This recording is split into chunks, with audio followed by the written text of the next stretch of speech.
Howdy, everybody. This is Lars Leicht from the Somm Journal. Gillian Ballance with Treasury Wine Estates. And welcome to the latest edition of Somm Sessions. Today's theme is It's All About the Dust. Now, if you saw our little sneak preview, I thought I was going to have to bring my Swiffers and my Dust Buster, but it turns out that we're talking about Rutherford dust, and I'm really psyched about that. This is a really beautiful part of the wine world that we're going to be talking about, a very special sense of place. And at the end of today's session, so reason to pay attention, besides our captivating stories for you, is that there's going to be a quiz. The link will be posted in the chat section toward the end of our session, and you'll be vying for 3 $500 scholarships and also a chance to go to Crush Camp in the fall. So you get maximum 1 try on this quiz, and there's a 5-minute limit to it. There's a time limit to it as well that we'll explain at the end.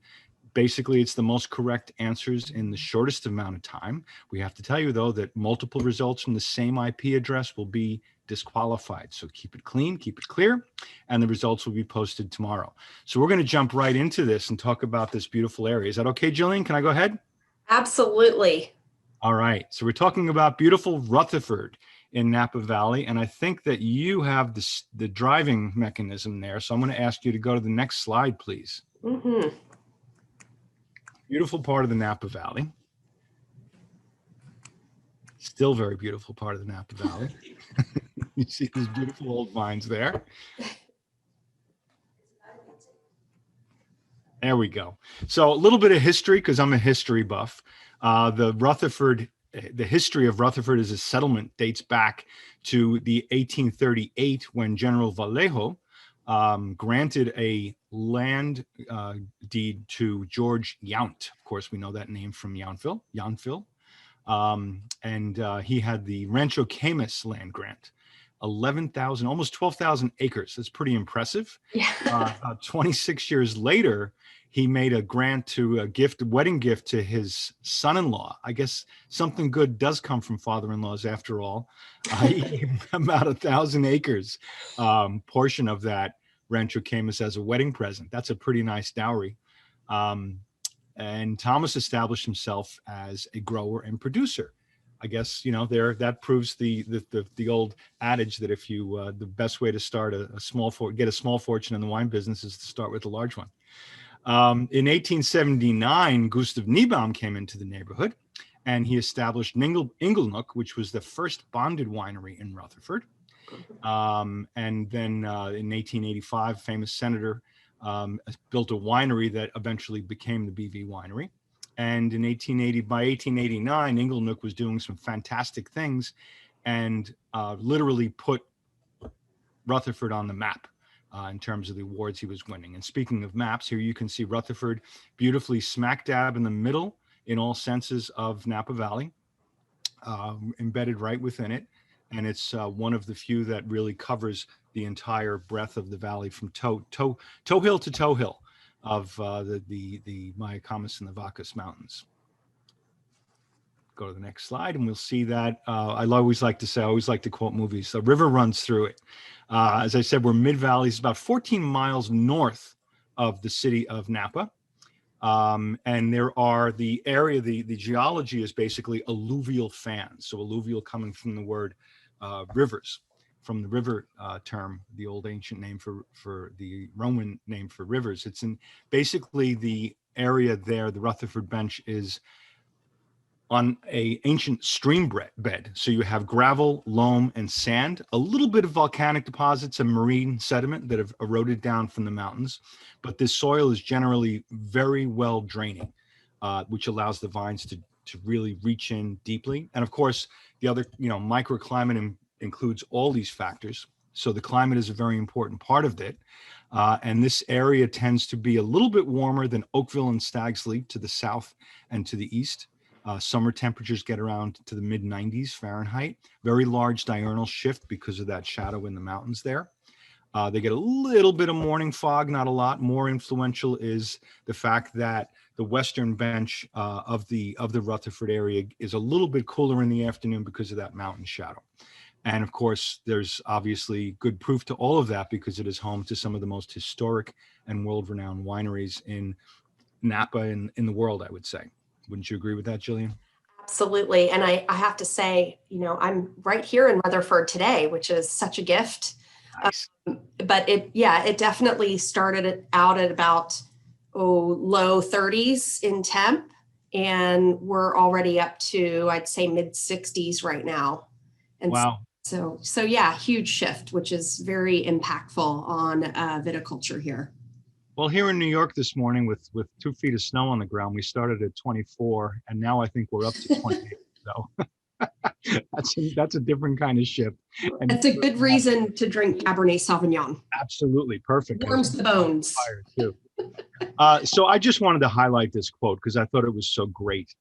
It comes from actually a travel agency, which is the Cal Wineries that specialize in the area. But it's such a poignant statement that vines grown in these soils do not have a superficial attachment to the earth. Rather, they are deeply rooted in the ground. And it's so true. You see the vines out there, they're able to reach 20 feet deep or more, which is pretty incredible because of that gravelly loam there. And what does that do to the wine, Lars? Well, what it does is it gives you character and complexity, because as the vines are able to reach deeply, they don't necessarily suffer hydric stress because they can seek water in the ground. And it also limits a little bit of the yield to the vines as well. So it really gives you great complexity and roundness in wines and grapes. And I also wanted to talk about the idea of a bench. We talk about the Rutherford bench. A bench, literally, in terms of geologic terms, is a terrace formed by a bank of a river or a stream. You can see there to the left the very good examples of benches that are formed geologically, and to the right is a carpenter's bench. But a lot of people will tell you that the one to the right is really the only true bench in Rutherford. So it's a little bit of a controversy depending on your point of view. But basically, the land west of that route, sorry, let me just get my thing here, of that route is a very special part of the area. And Gillian, if you take the next slide, we'll see exactly what's going on there. The soil is distinctly different, whether it's literally a bench or not. The fact is that it's different. It's somewhat affected by the riverbank, but as you can see, it almost follows more the highway for a reason, I guess. There must have been a reason they built the highway there. The Rutherford bench is a very distinct alluvial fan in that area, and it makes very special soils, runs from the foothills up to the Napa River, and is really a very unique area. This is great at showing, the boundaries between Oakville and St. Helena, which starts right at Zinfandel Lane in that upper corner. Yeah. So a quick dusting of numbers. I'm never short for puns, but the whole area of Rutherford is 7,000 acres. A little more than half of that is under vine, and a little more than half of that is under Cabernet vine, Cabernet Sauvignon. So definitely one of the biggest, but not the biggest. Yeah. Absolutely. It's up there. And then they also plant Sauvignon Blanc there. About 476 acres is the next leading variety grown there, followed by Merlot. Then you get these other varieties that have honorable mention, shall we say, Chardonnay, Cabernet Franc, Petit Verdot, Petit Syrah, and Zin. And I think those are actually very appropriate blends, not only for the area, but for the way you'd see it in wine blends as well. There are 229 different property owners. Most of them are smaller lots. So most of them are under 25 acres. 38 of them are 25 acres, and it grows. There's only about 7 that are over 100 acres. So there's a lot of small lot. It's a very precious area, very special piece of earth that a handful of wineries are able to farm there. Inglenook is one of the oldest bonded winery, and I actually am having an issue here where I can't see the bottom line. Well, the oldest continuously operating is, of course, Beaulieu Vineyard. Thank you very much. That's perfect. And this was another story that I thought was really cool to say. And again, with my puns with the dust mite, was the maestro, Andrei Chelichev, who is the man who they believe is the one who coined the term that to make great wines, you really require Rutherford dust to make great Cabernet Sauvignon. He tasted the 1936 vintage of the wine that would eventually be considered or called George de la Tour Private Reserve, designated as that. And he sipped the wine and he said, wow, there's this, what's most intriguing about it is this whiff of clean dirt with a high tone note of something like pencil shavings. And he realized that was this extensive, this very distinctive terroir, which literally is the fragrance of Rutherford. And I tell you, if you've had, like I have, the chance to sip this wine, you're definitely getting those notes to it. Yeah, it's almost like you're just sharpening a number 2 pencil a little bit. You get a little hints of that. Excellent. Well, I'm going to take over with a little bit of history of, really, you can't look at the history of Rutherford without talking about Beaulieu Vineyard. And that will lead us into our wine that we're tasting today. But this is the original winery that George purchased in the 20s, and we still make the wine there to this day. If you've been through Napa Valley, you probably recognize this building because it has the fortunate positioning of being right off of Highway 29. If you've been to Napa and spent a little time in Rutherford, you've probably been to the Rutherford Grill. I know our winemakers like to meet there for Monday martinis. You can always spot a winemaker, winery principal, winery owners hanging out at the grill, and we are situated just across from there. Really spectacular stone building, complete with walls of that are 3-4 feet thick, because back then you didn't have electricity really, and so that was the natural way to cool a cellar, and it is quite chilly in there.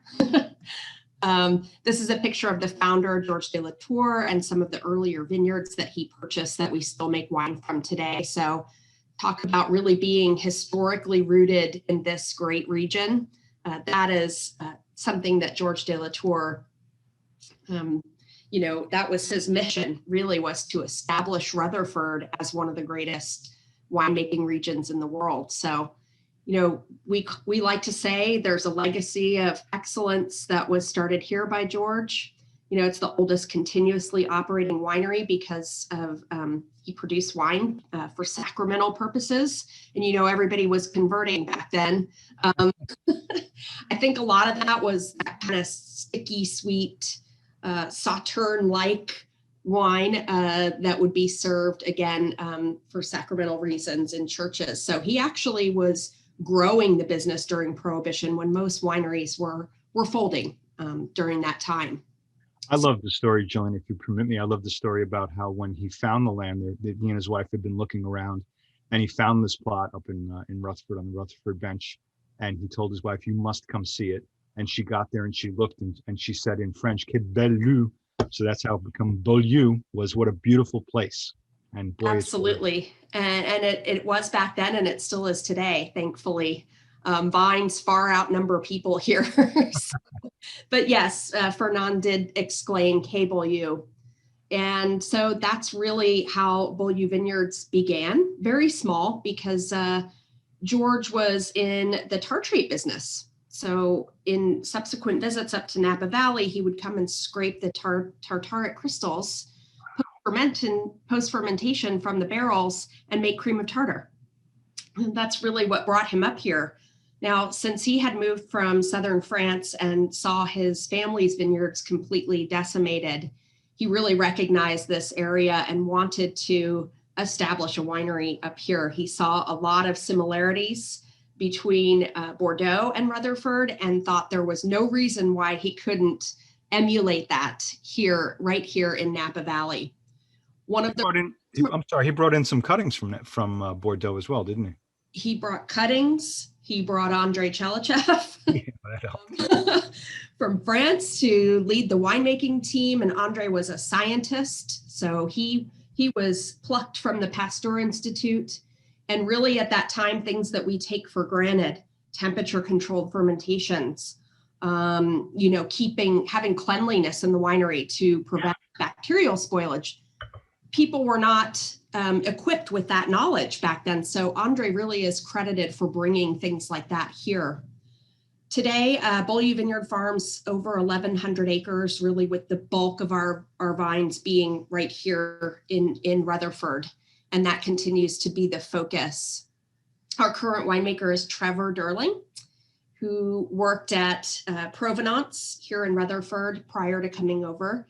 Because he made a couple 100-point wines there, we thought, hey, let's get him over to Beaulieu Vineyard. Jeffrey Stamber was retiring, so the timing worked out perfectly. And he is such an incredible ambassador and winemaker. And so, yeah, we have one of the oldest wineries in Napa Valley. This was actually built in the late 1800s, and we are still producing wine there today. That's a great picture of the maestro himself, Andre. And so, yeah, aside from George bringing Andre here, which was a great move because it literally cleaned up production here in Napa Valley, but he also really understood what was going on in the vineyards, hence the term Rutherford dust. And he did say it takes great Rutherford dust to make the greatest Cabernet Sauvignon in the world.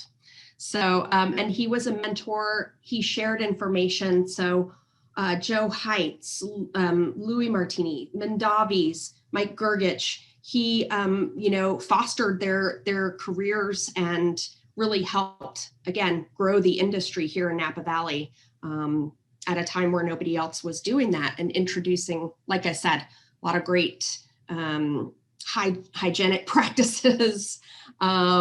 He really studied malolactic fermentation and the effect on wine. It's said that Max Schubert from Penfolds came over and, they probably had a few bottles of wine together and discussed these very important principles to improving quality of wine. So here's a map of our estate vineyards, which is a pretty impressive collection. I know you said, but Thomas Rutherford was gifted 1,000 acres here, close to 1,100 acres. Probably right where I'm sitting. And I mean, what would that cost today? I wonder.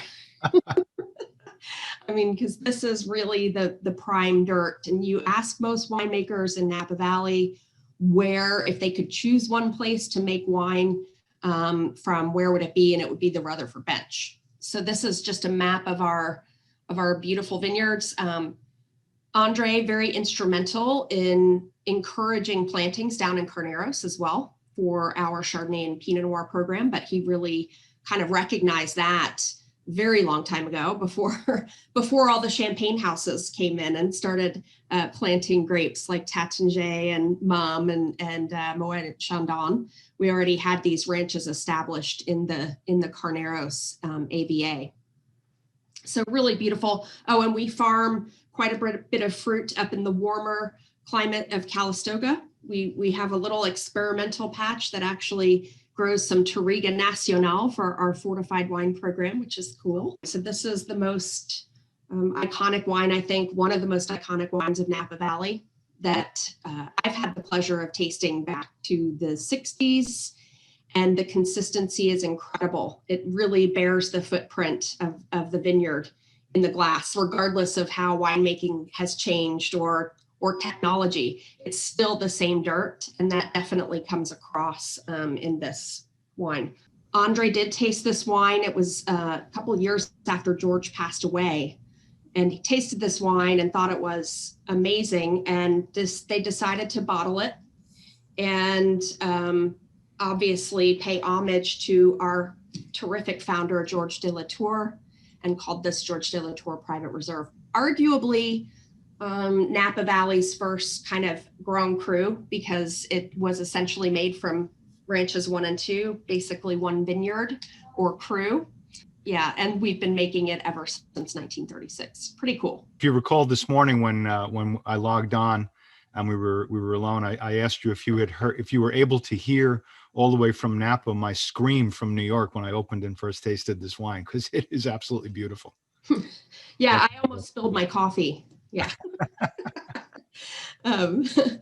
Yeah, so we're going to dive into this, what we call Rutherford Dust. There's actually a society that was formed after Andre passed away to pay tribute, to keep this idea of Rutherford Dust alive. And it is comprised of many growers and winemakers. And I think we have a member of the Rutherford Dust Society to join us today. I think you have a duster on. Oh, really? I snuck in. Oh, Oh, Hey guys. Not just a duster, but we have Trevor. How's everybody doing? Everybody's doing great. You know, it's always a great day when you start off here in Rutherford with a beautiful glass of George de la Tour Cabernet Sauvignon. Or if you're in New York in 30-degree weather, it's also great to warm the bones with this wine. Yeah, well, breakfast of champions, guys. Yeah. So I'm glad everyone's enjoying it. And good morning for those of you on the West Coast, and good afternoon on the East Coast, I guess. Yeah, so Trevor, I was saying earlier, you're the fifth winemaker. You've got to carry the torch. You have big shoes to fill. Definitely some big shoes to fill. You know, I mean, it's such an honor to get to carry the torch, you know, at a vineyard and winery that has so much, you know, significance, so much history and importance in terms of the American wine industry in general. So, you know, not something that I take lightly, and I'm just very blessed to get to work with some of the best vineyards in the world. Now, you seem really young to have had all of the experience that you Thank you, Gillian. and you know, all that wine, I just douse my face in this stuff every morning, and it tends to keep me, you know, keep the skin lively. Well, and when you're young, don't you want to come in there and just like shake it up and change everything? Well, I mean, I think there's, you know, to an extent, yes, but you know, fortunately for me, you know, this is a winery that has been near and dear to my heart for many years. I grew up in neighboring Sonoma County. I grew up on these wines, and I had the pleasure of working right alongside two of my predecessors a little bit over a decade ago, and kind of learned the ropes with the vineyards, with that type of thing. And then obviously I've been making Cabernet in the Rutherford district since 2009. So just have, you know, such a great deal of respect for what Beaulieu does and what it has always done. And so that, you know, the way that I look at my role here is I am the steward of one of the most important pieces of history in the American wine industry. I would like to be a very good chapter in this incredibly long and amazing book, but you know, it's something that you don't come in and shake things up too much. You can dial in the needle here and there. We have, you know, advances in technology in terms of winemaking that are at my fingertips that would not have existed even 10 years ago. So really, it's just improving upon the incredible foundation that's already been laid out. Yeah, tell us a little bit about those bells and whistles that you that you have in your custom winery where you make George de la Tour. Yeah, so we have, well, first of all, I mean, you know, we do a lot in the vineyard. I'm very much a winemaker that spends, you know, a lot of time in the vineyard, and I do believe that is truly where it begins, right? So we put in, you know, as much time and effort and attention to detail as possible to ensure that, you know, the grapes that I receive at the winery on harvest day are the best that they can possibly be. And then my job as a winemaker is to really just shepherd those through the winemaking process and into the bottle while expressing that terroir, expressing that unique character and that wonderful, you know, Rutherford dust or, you know, terroir that we're so blessed to have. But back in 2008, we actually retrofitted one of our pre-existing barrel cellars, and we turned it into what we call the reserve winery. So it's a pretty good sized space within the larger winery that's dedicated entirely to the production of George de la Tour Private Reserve. And so that includes the capability to optically sort the fruit when it comes in. So everything will be hand-picked into half-ton macro bins, individually loaded onto basically a shaker table that will remove any leaves or anything like that. We destem the fruit, and then the last little section before the must is pumped into the tank, we have an optical lens that will actually capture and identify anything that we call it MOG, so material other than grapes. So basically any of the stuff that we don't want getting into the tank, we'll actually identify that, and there's a series of air nozzles that will aim at them and blast them out while the must is falling into the hopper, which ultimately gets pumped into the tank itself. So right there, you have a huge advantage in ensuring, you know, that only the best berries are actually going into the tank. And this thing's incredible. I mean, you know, you can actually calibrate it not only based on size and shape of the fruit, but on color. So you can say, hey, if there's translucent berries, which is an indicator that they're a little bit underripe, or say it's a vintage where there's not a ton of uniformity out there, there's kind of uneven ripeness, we can actually dial it in to where it will recognize a specific spectrum, a specific wavelength of color, and anything outside of that, it'll blast that out too. So that's a way of getting, you lose a little bit of yield that way, but you get tremendous consistency there. Then once it gets into the tank room, we have a number of different sized fermenters, also made of different materials. So I've got a lot of stainless steel. I also have some concrete fermenters, based on the style for that particular vineyard block that I'm going for to ultimately add into that final blend. I can dial it in there, choose its destination. And then once it gets in the tank, we have a system where I can automatically turn on the pumps. Actually, I can control them from my phone, and we can, circulate the tanks. We can go through pump overs, as long or as short as we want to without having to use that manual labor. So really what we've done is we've taken what is not typically a 24-hour operating winery, and we've turned it into one because we can spread out those circulations. And, I could talk about this for an hour. Don't worry, I won't do that. But basically the case in point is that we have full control over tannin extraction, color extraction, things like that, to make sure that we're always putting our best foot forward in terms of the wine that's being produced. So, and this is technology that we did not have before 2008. And actually we greatly expanded upon it in early 2017 when I first joined. So I inherited this amazing project that we've now finished.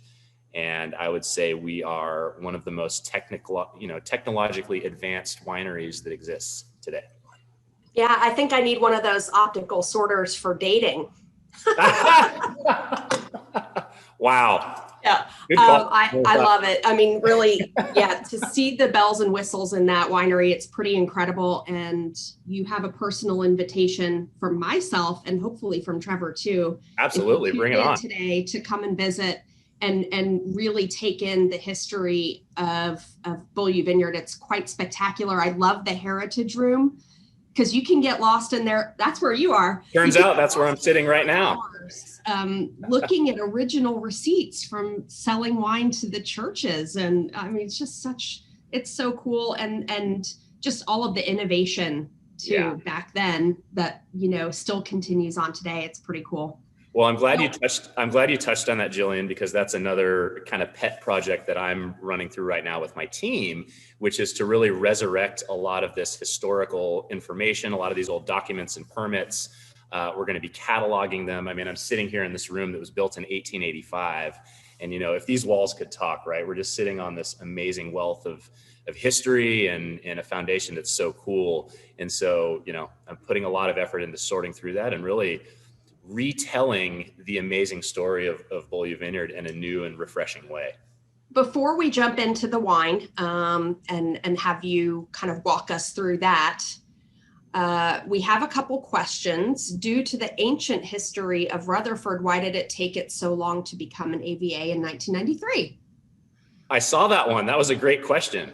I don't know, actually. Well, probably just laziness and filing all that paperwork and stuff, I'm like, how can I say this nicely, But I think that was also a time where it was becoming more common to declare specific AVAs. We have actually called out Rutherford on the label, obviously with our Rutherford Cabernet since the late 1970s.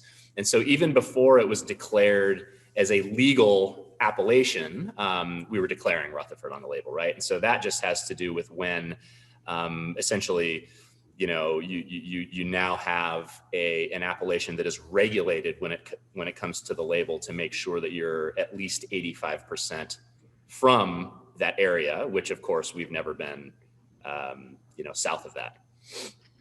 Here's another question. How many cases of George de la Tour are produced in an average vintage? And I do have to say, back when this was the White House wine, there was quite a bit of production, but you've since focused inward, had to, build a smaller winery and, it's a much more artisanal Yeah. So nowadays, again, depending on the vintage, but if you look at the past 3 years, for example, we average around 8,000 cases or so, which is reasonably sized for the quality of this wine. But that's because we own and farm over 1,100 acres. So we have the vineyards at our fingertips.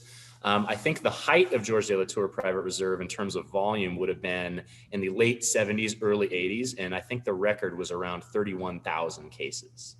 And so that were those 6-packs back then, like they are now?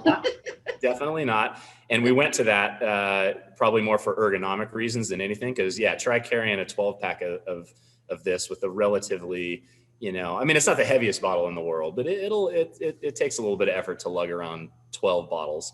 But that would have been the largest production that this wine would have seen. Would have been that era between the late 70s and in the mid 80s. So early on, when it was introduced at the White House, just post, Second World War, it probably would have been a little bit smaller than it is today. And then it slowly increased over the years. But of course, quality will always come first. And, if we get enough fruit for that particular vintage that is rocking it and we're able to do it, then we absolutely will.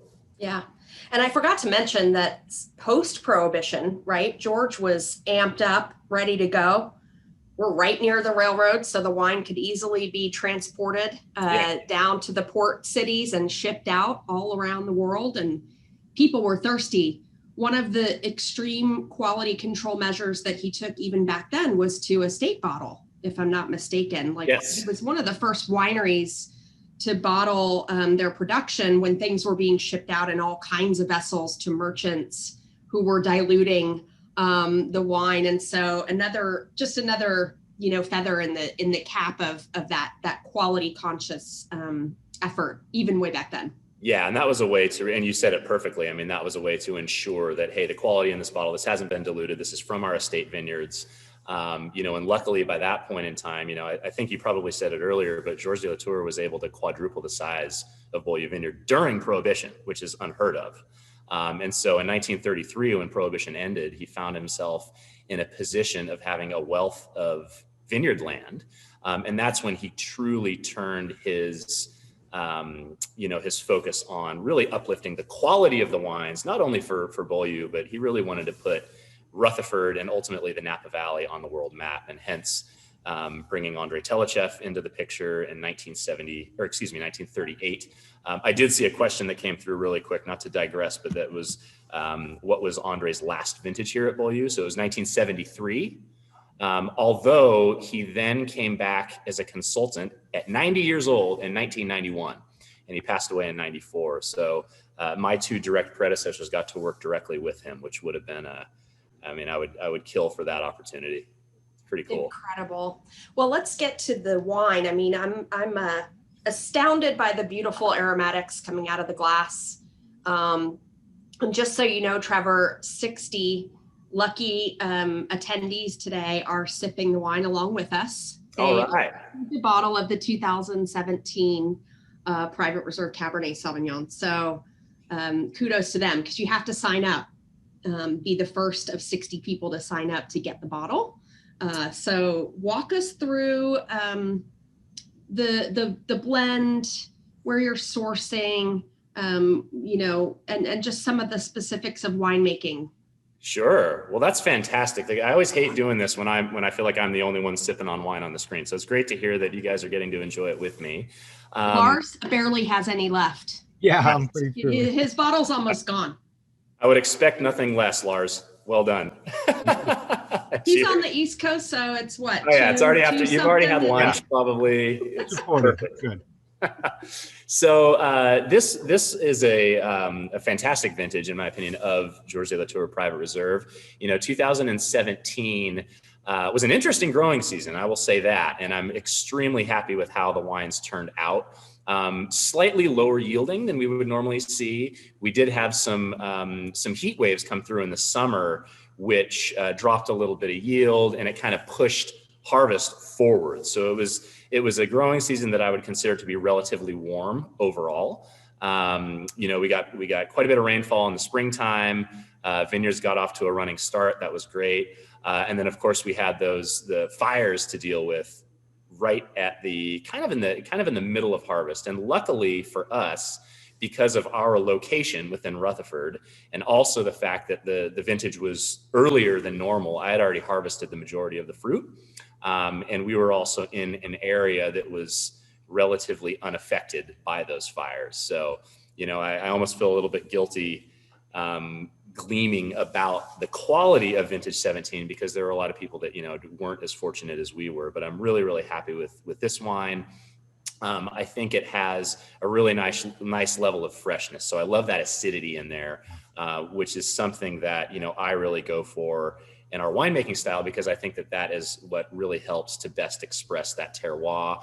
You don't want to let it get overripe to the point where you lose, that sense of place. That is the number one important thing that I think about when I'm calling the harvest date for these grapes. So I think it's a really balanced wine. I think it's one that's going to lay down and age beautifully. I think it opened up enormously now. I mean, I'm sitting here, and we can talk about this in a minute if there's time, but I'm enjoying mine out of a glass that was specifically designed for this wine, actually, by myself and George Riedel of Riedel Glass Company. And I've nicknamed this the Decanter on the stem. Because you get immediately the wine opens up, it's decanting, as you're sitting here sipping it. And it does hold a full bottle. It does hold a full bottle. So you can always use that, hey, how many glasses have you had? I've only had one glass. The whole bottle. Nobody. I tested that theory last week. Nice. But so in terms of the blend, so we're looking at 97% Cabernet, 3% Petit Verdot. This wine, typically there will be a few vintages where I'll add a little bit of Merlot or potentially some Malbec, but usually Petit Verdot is what I will select to accompany the Cabernet Sauvignon. And it comes from one specific block at Beaulieu Vineyard number 1, right here in Rutherford, that original property that Georges de la Tour purchased back in 1900. The majority of this wine does come from the Rutherford district, of course, because that's where our original vineyards are located, in our top quality Cabernet vineyards, certainly.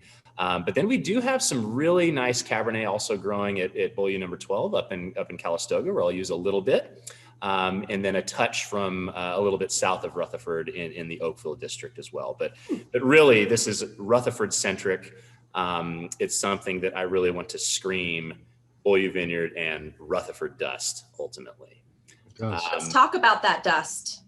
Yeah, so I was, I'm sure you discussed this a little bit earlier in the conversation, but that's something that from a sensory perspective, the way that I like to describe it is kind of this forest floor earthiness, mushroom, dark fruit, pencil shavings character that you get aromatically, and then as a textural component, it's kind of a cocoa powder flavor and texture that hits me in particular on the mid palate and on the finish that I think is highly characteristic of the Rutherford appellation. And so, we're fortunate to have, these are massive tannins, right? So this is something that's going to last it's going to help the wine age for decades and decades, but they're very broad tannins. They're not that kind of angular, scratchy nails on a chalkboard. You need to decant it for, hours and hours and hours before you enjoy it. They're very broad and plush and mouthfilling, which I think is one of the things that makes the Rutherford district so unique and so special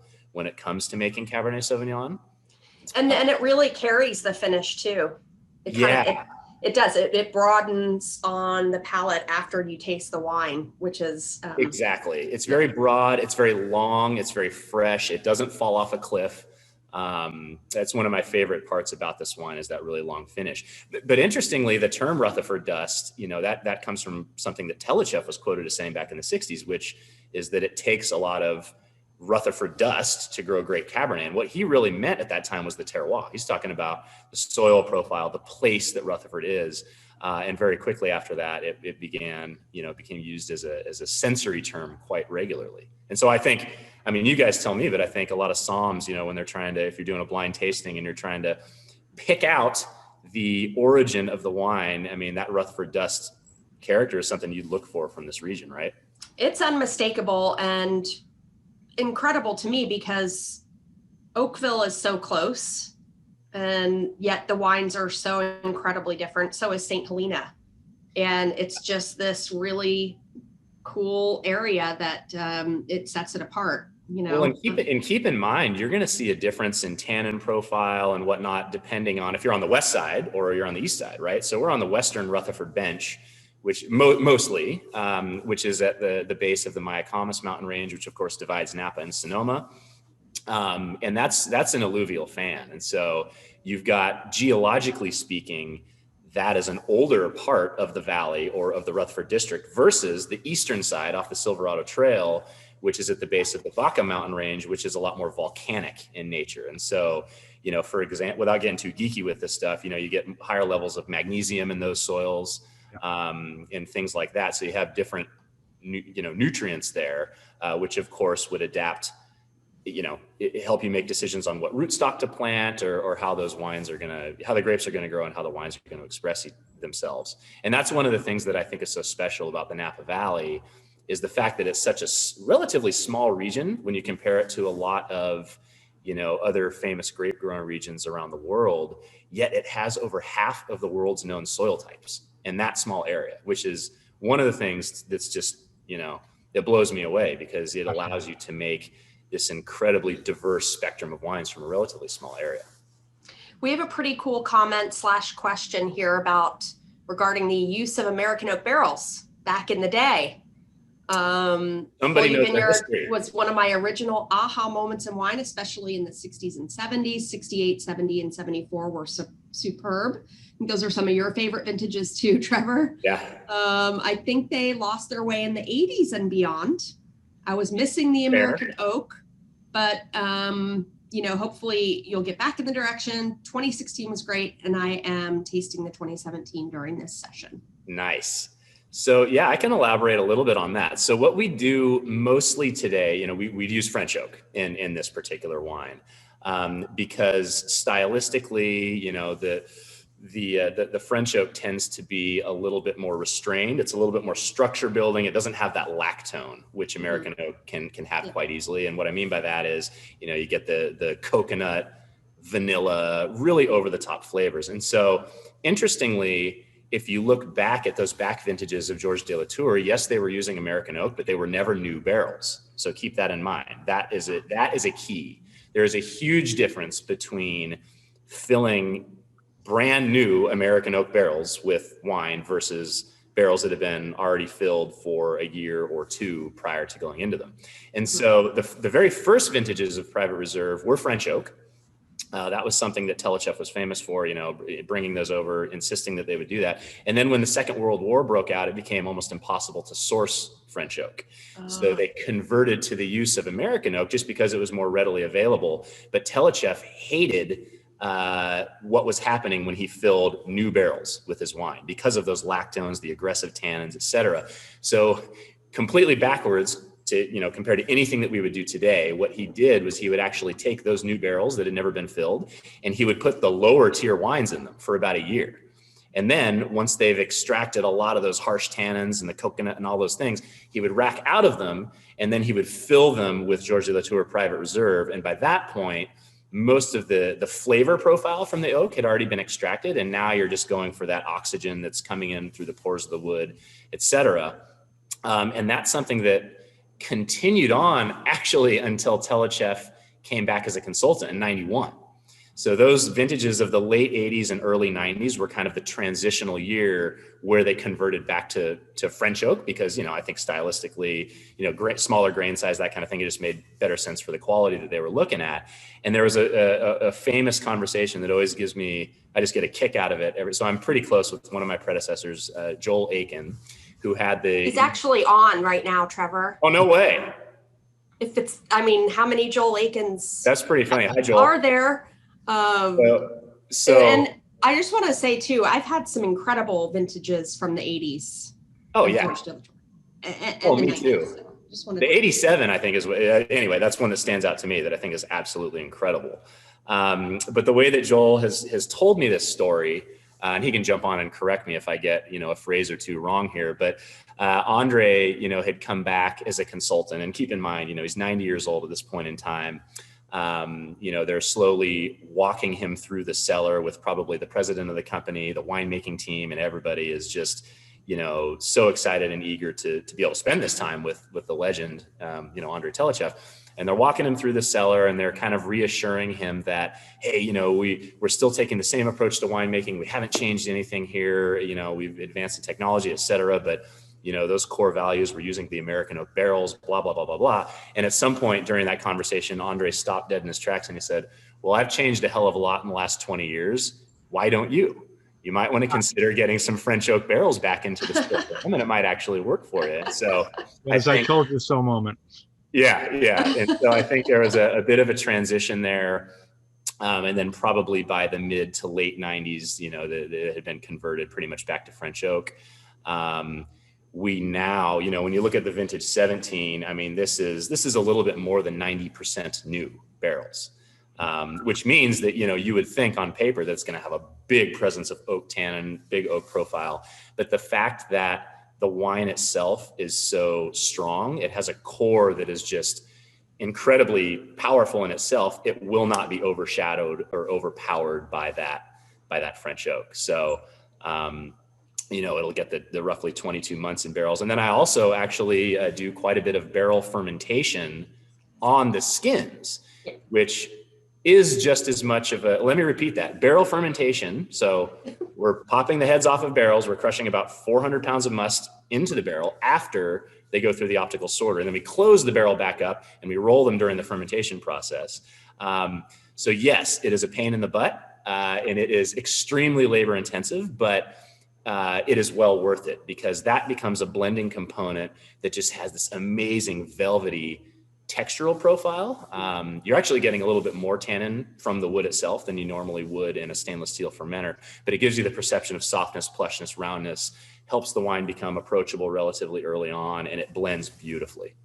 Does it preserve acidity a little bit or no? No, it doesn't really have much to do with acid because that's going to come primarily from the grapes themselves. It can actually, although the way that acid interacts with tannin, right? And so that's either grape tannin or oak tannin.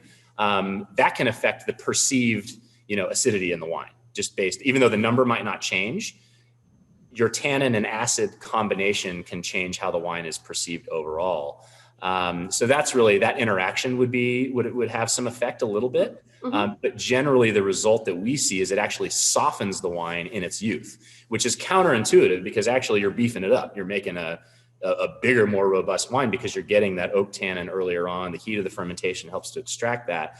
But there's also a lot of non-fermentable sugar that exists in the barrel, in the wood itself, which helps to coat some of those big tannins. And so, it's all about finding that perfect balance, never negotiating on that expression of terroir that you're really going for, but also using these tools at your fingertips to help plush up the wine.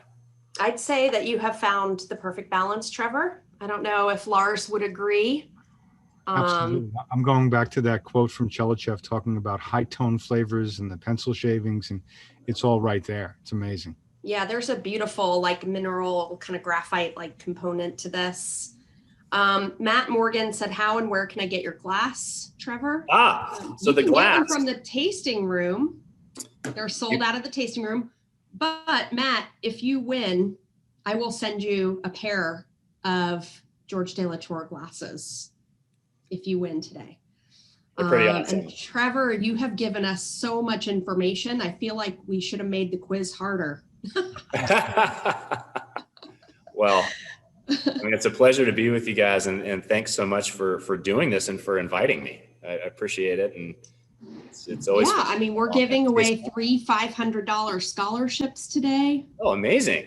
And I always love to jump on and have a great conversation and drink good wine with great people. So yeah, I'm here anytime. Okay. We will remember that. Yeah, I think we pretty much answered all the questions, if I'm not mistaken. I think so. I think you did a great job about that. Shoot. Whoopsie. Cool. And I know we've got a slide with a checklist on it somewhere. Yeah, we do. And it's all the way at the end. Well, that was Gillian, a good shot of BB2 back there. I'm actually just about to head out there. Right. And look at your winery. I know. That's perfect. And also, that since this morning. Are you having your Monday martini at the Rutherford Grill? So that's something we typically do during harvest. Because, I know, and it might expand, but we call it Martini Monday because it's a pretty cool thing that, a bunch of local winemakers do. We get together and it'll start at, 4:30 p.m. and go till the evening. You can come and go as you please, and we get together, share information, etc. It's something to make Mondays cool and enjoyable during a very, very busy time of year. But I've noticed that that's been expanding. And so even outside of the official season, let's call it a Martini Monday, I still take it upon myself to, waltz right over there and at least enjoy lunch, once a week or so. So I think there's some winemakers that are there every day having a martini, but anyway. Yeah, there are. I try to, I'm trying to watch the waistline. So that's bad for me. Well, thank you so much, Trevor, for joining us, taking time out of what's probably a very busy Monday. I didn't mention it, but not only is Trevor the chief winemaker, but he's also the general manager. So I don't know how you do it. And you're still just such an incredible ambassador and just a wonderful human being as well, and winemaker. So we really appreciate it. Okay, here's a little bit of the checklist here. So we're going to make the link to the quiz available in the chat box. You have about 5 minutes to complete it. 5 minutes to complete. You only get one attempt. As Lars mentioned, do not sign in from the same IP address a few minutes later after you've looked up the answers. And this has to be complete by 1 p.m. today. We have 3 $500 scholarships, thanks to Treasury Wine Estates and Beaulieu Vineyards and Somm Foundation and Somm Journal. You will also get 1 year access to the global diagram of wine. So that is a really cool feature on Somm Foundation's website. And you also can join us potentially in September for hopefully our in-person crush camp. And you will definitely meet Trevor in person.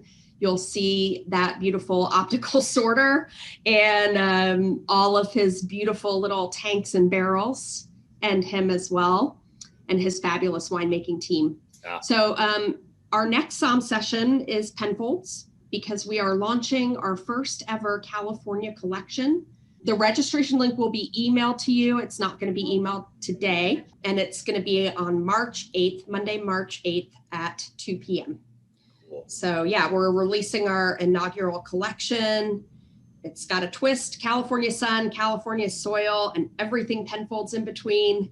Really the culmination of a project of Penfolds bringing cuttings over from the Kalimna Vineyard and McGill Estate and planting them in Paso Robles and having incredible success is really what's led to this exciting collection, which is going to turn the wine world on its head. But lastly, I want to thank Somm Journal and Lars. You're awesome. As always, Meredith, if you're on, Lynn Fletcher with Somm Foundation. And thank you, Treasury Wine Estates, for really bringing this program to life and letting us stay engaged with the sommelier community. It's very, very important for me. And I hope that, each session our viewers are finding to be enjoyable. Love the George de la Tour Private Reserve Cabernet Sauvignon. We didn't even talk about the price, the retail price of about $150 a bottle, which is, it's unheard of if you're looking at Rutherford Dirt and what other competitors might be charging for this wine.